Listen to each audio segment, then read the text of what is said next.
ఏ భాషలో అయినా తల్లి లాలి పాటలో అర్థం ఒకటి, ఏ దేశంలో అయినా తండ్రి ప్రేమలో భావం ఒకటి. మాటలు మారచ్చు కానీ గుండె చప్పుడు మారదు. ఊర్లు వేరైనా తల్లి ఒడిలో దొరికే ఆశ్రయం మారదు. కాలం గడిచిన తండ్రి చేతిలో దాచిన భద్రత మారదు. కన్నీటి రుచి దేశాన్ని బట్టి మారదు. ప్రేమ గంధం భాష మీద ఆధారపడదు.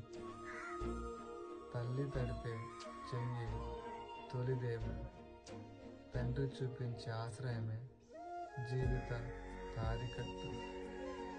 మనం లోకంలో ఎంత తడిపడినా చివరికి తల్లి చేతులు నిలబడే శక్తి, తండ్రి చూపులో కనిపించే ఆశ మన జీవితానికి గొప్ప గౌరవం.